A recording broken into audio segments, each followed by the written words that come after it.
Bien, vamos a dar algunos detalles sobre cómo se resuelven algunos problemas de motores, ¿no? Muchas veces nos dificultamos entender que cómo funciona. Quiero compartir esto porque siempre es sumamente importante que el pequeño conocimiento que podemos aportar cada uno de nosotros pueda servir para que los demás, digamos, pueden profundizar y analizar sobre esta base. Dicho esto, como aquí vemos un motor y nos dice que el motor tiene dos partes importantes que se llama el estator y el rotor.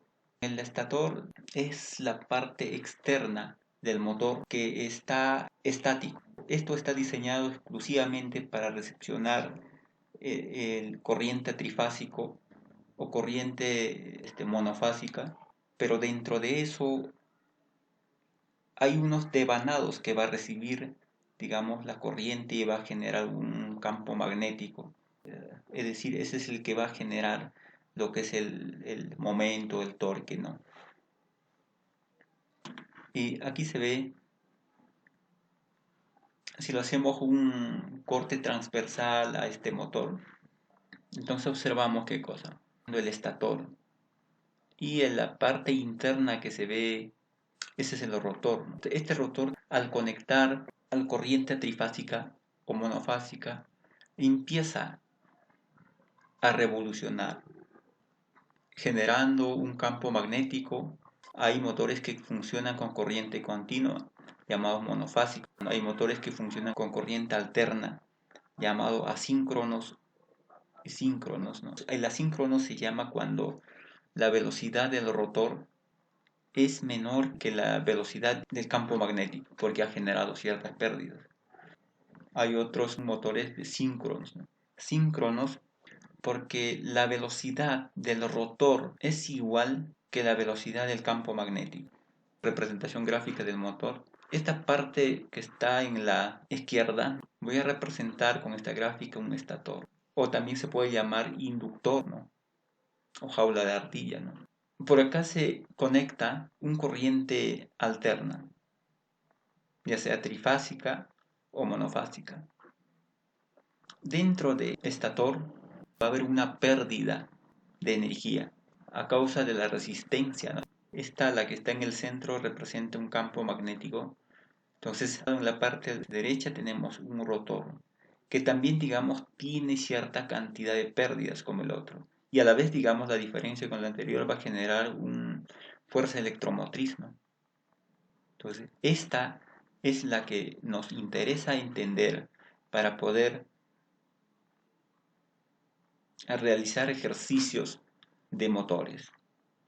Yo tengo acá un ejercicio, ¿cómo se resuelve esto, no?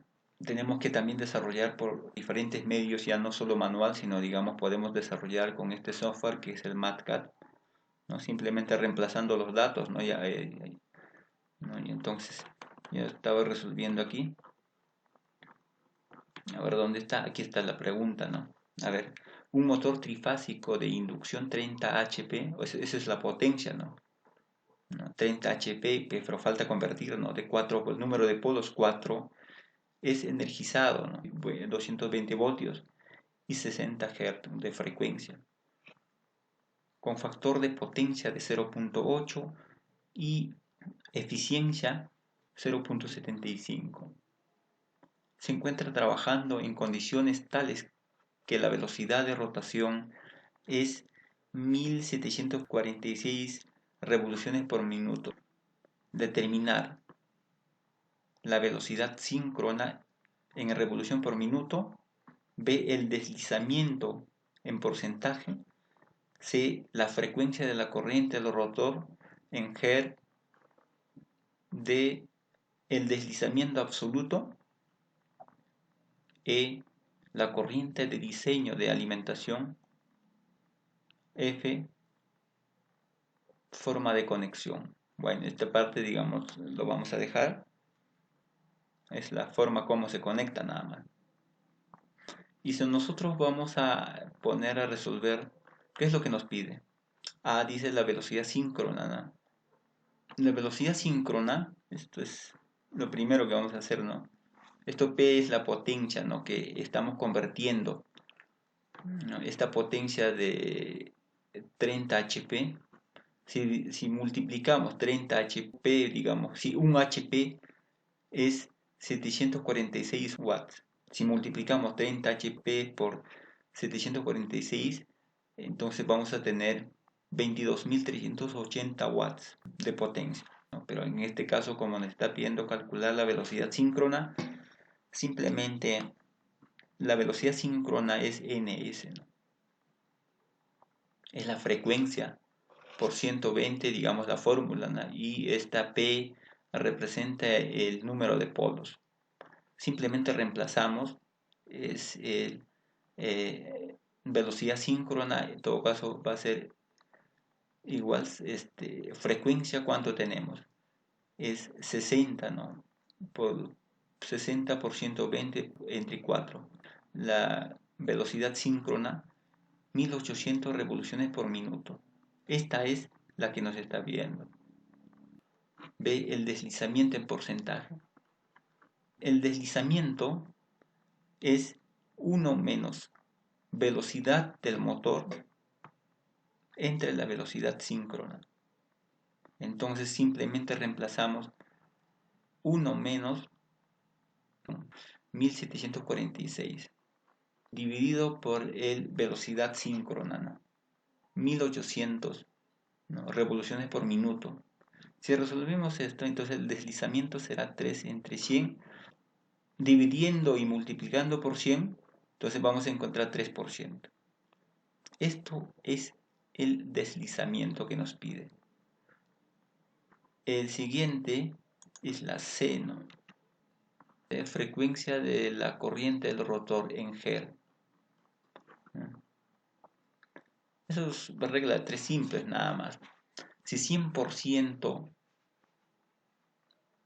es 60 Hz y el 3% que estamos hallando del deslizamiento, ¿cuánto será? Entonces convertimos, solamente nos va a ser 1.8%. Esta es la frecuencia del corriente del rotor. Lo otro es D, ¿no? La D, calcular el deslizamiento absoluto. Según la fórmula nos dice que el deslizamiento absoluto, velocidad síncrona menos velocidad del rotor. Deslizamiento va a ser 54. Si esto multiplicamos por 100, 0.54%. Este es el deslizamiento absoluto.